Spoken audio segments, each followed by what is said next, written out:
Bom dia, boa tarde, boa noite. Hoje nós vamos ver geometria espacial. Nossa, vamos para o espaço? Não. São formas geométricas que têm 3 dimensões: comprimento, largura e altura. Esse daqui a gente vê mais. Tem o comprimento, a altura e a largura dele, certo? Então aqui está misturado esses tipos aqui, que são caixinhas, eles são chamados de prisma. Os que têm pontinhas, eles são chamados de pirâmides. E temos esses que não são nem prisma e nem pirâmide, porque eles são figuras que rolam. Então, esse daqui é o cilindro, esse é o cone, e um caso especial, a esfera. Nós vamos ver agora um apanhado geral do que é prisma. Se nós prestarmos atenção, isso daqui é um caso específico de prisma. Por quê? Porque ele é um cubo, ele tem todos os lados iguais, mas não deixa de ser uma caixinha com tampa. Este também é uma caixinha com tampa, é uma caixa de sapato ou qualquer outro formato. Ele não deixa de ser um prisma. E esses dois, que têm formas diferenciadas na base, também são prisma. Então, vamos lá. Prisma é uma figura geométrica que ele tem tampa e fundo, certo? Ele é composto da área lateral, que é N vezes a área da face, e a face dele sempre vai ser um retângulo, tá? Então, isso é uma característica do prisma. Ah, mas quadrado não é retângulo. Claro que é sim. Ó, todos esses que eu mostrei, eles são retângulos no lado. A área da base vai ser a forma geométrica que lhe aplica. Nesse caso, é N vezes a área de um triângulo, porque um hexágono, ele nada mais é que uma forma geométrica composta de 6 triângulos equiláteros. Nisso eu tenho a área total. A área total, eu tenho a tampa e fundo, então eu tenho 2 bases, mais toda a área lateral. E tem o volume, que é a área da base vezes a altura. Já o paralelepípedo, ele é um caso específico de prisma. Eu tenho que pensar que a base dele é um retângulo ou qualquer forma quadrangular e o lado também. Então, quer dizer que o volume nada mais vai ser do que comprimento, altura e largura, que eu vou chamar de A, B e C. Aí eu vou ter, no paralelepípedo, uma coisa que se chama diagonal do paralelepípedo, porque ele vai de um extremo ao outro. Então, ele abrange as 3 dimensões. Então, a diagonal do paralelepípedo vai ser, aplicando o teorema de Pitágoras, fica A ao quadrado mais B ao quadrado mais C ao quadrado.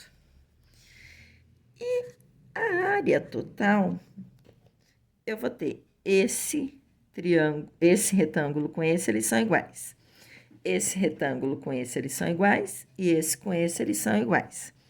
Então, eu vou ter 2 vezes AB mais AC mais BC. Então, isso é o paralelepípedo. Agora, nós vamos para o cubo.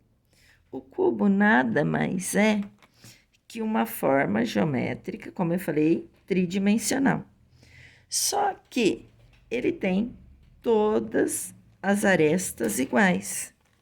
Então, eu sei que o volume dele vai ser A vezes A vezes A, que vai dar A ao cubo. A área não são todos a lateral dele.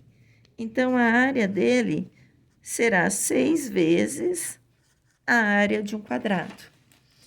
Ele também possui diagonal, se eu pensar nele, porque ele não é isso aqui, ó. Faz conta que tá indo certinho. Então, quer dizer que a diagonal vai abranger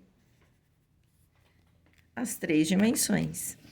Então, a diagonal vai ser A ao quadrado, mais A ao quadrado, mais A ao quadrado. Que vai dar 3A ao quadrado.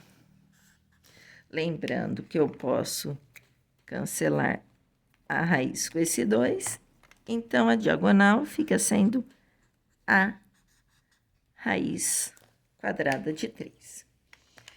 Pensando nessa parte, nós temos aquele caderno do aluno verdinho que nós recebemos, que são exercícios do Enem. Nós vamos resolver esse aqui.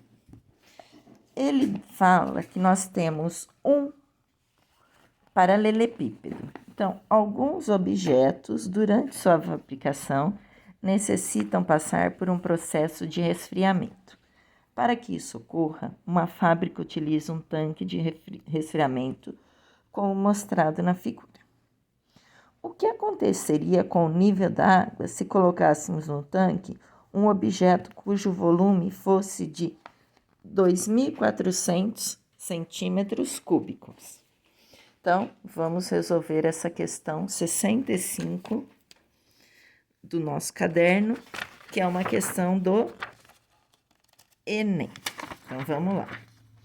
Questão 65. Eu tenho um prisma.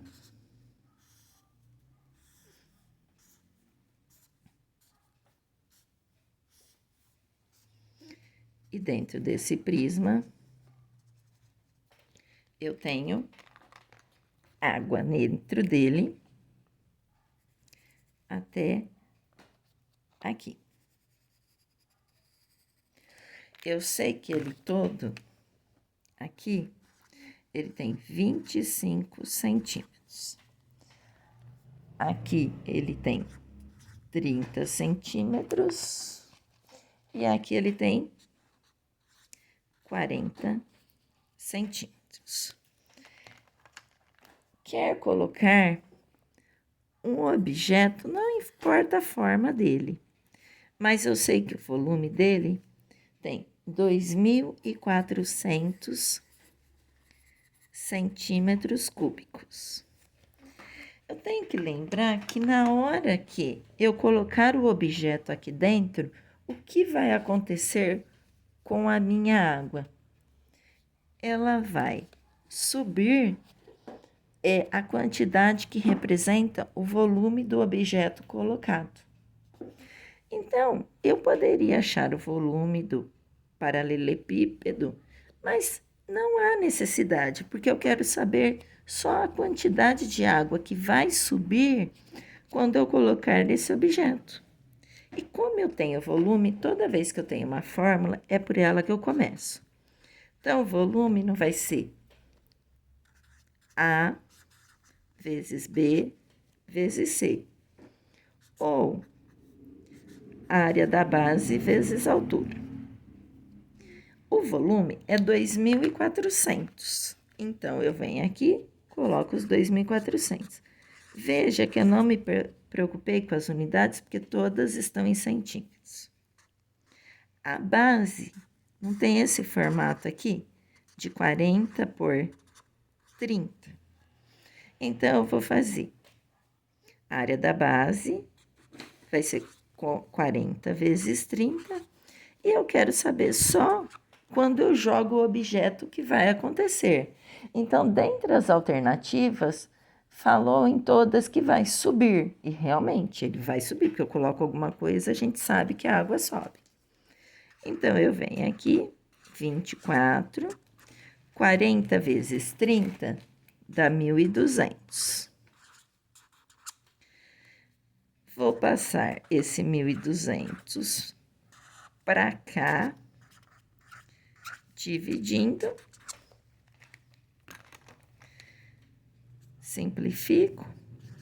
Então, eu sei que a altura vai ser 2 centímetros. Então, ele irá subir 2 centímetros, que vai ser a alternativa C. O nível subirá 2 centímetros, fazendo com que a água fique com 22 centímetros de altura.